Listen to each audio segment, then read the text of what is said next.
traduction de ce qu'a dit Harry est extrêmement simple. Il dit, c'est pas à nous qu'il faut poser la question, c'est directement aux organisateurs. Nous avons pointé plus de 6 minutes avant l'heure idéale. Nous ne comprenons absolument pas ce qui s'est passé.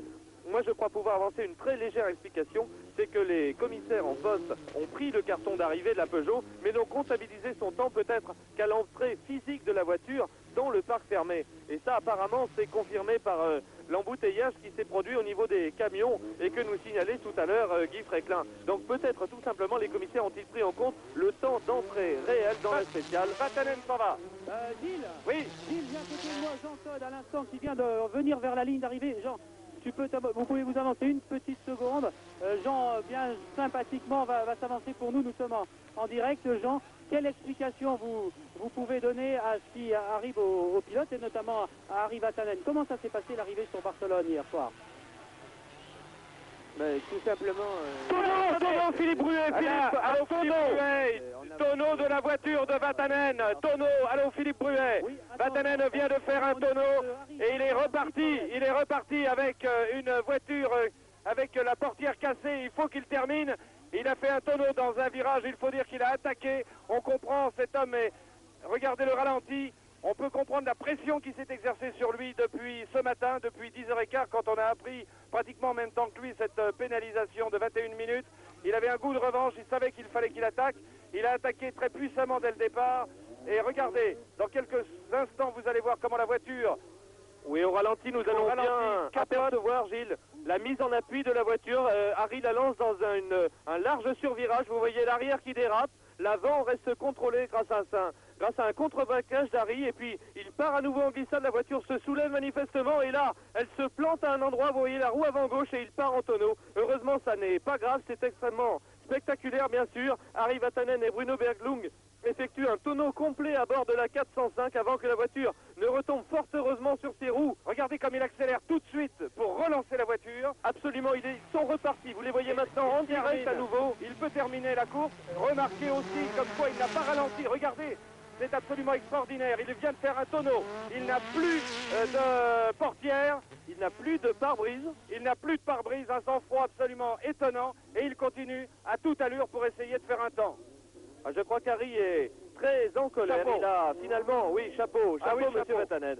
Il a été un petit peu énervé. Jacques X vient de partir. Lui aussi, il attaque, mais plus prudemment, visiblement.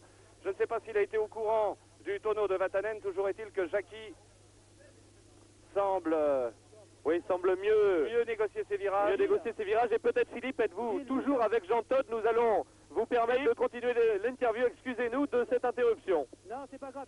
Jean est pressé parce qu'il vient d'entendre vos commentaires en direct avec moi au casque. Juste une précision. Jean, c'est encore flou ce matin pour vous. Quelle explication vous donnez? Pour l'instant, on a discuté avec les copilotes qui étaient au contrôle à l'heure. Ils ont donné leur carnet de bord normalement avant l'heure. Mais le contrôle était tellement bloqué que les voitures ne sont pas passées et les commissaires leur ont dit que de toutes les manières, ce qui comptait, c'était l'heure de présence des copilotes compte tenu de la route qui était complètement bloquée. Voilà à peu près où on en est pour l'instant. Vous allez voir CSO. Est-ce que vous allez essayer de voir Sabine et les gens de CSO? Qu'est-ce qui peut se passer? Écoutez, on va voir. Je crois qu'il ne faut pas envenimer les choses tout de suite. Il faut calmer le débat. Et puis, je suis sûr que tout va s'arranger normalement.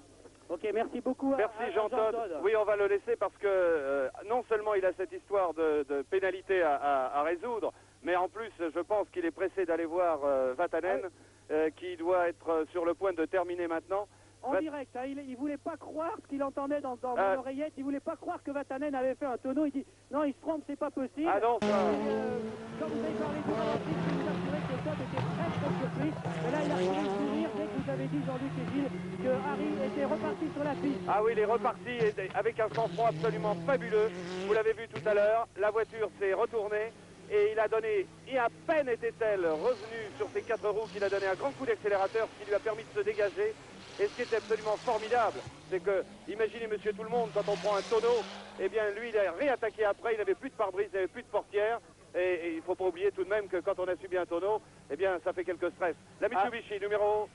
Oui, là c'est Pierre Lartigue dans ses œuvres avec Bernard Mingré à ses côtés. Je crois qu'il va falloir, Gilles et Noël, que nous suivions de très près ce Mitsubishi numéro 208 parce que Pierre est survolté. Pierre est un pur Jean-Marc Vatanen. C'est quelqu'un qui est capable de libérer toutes ses forces immédiatement sur un laps de temps très très court. Ici, nous sommes revenus sur la machine numéro 204. Il s'agit de la voiture de Vatanen et Berglund qui sont dans la zone d'arrivée, plus exactement de leur parcours de prologue, Noël.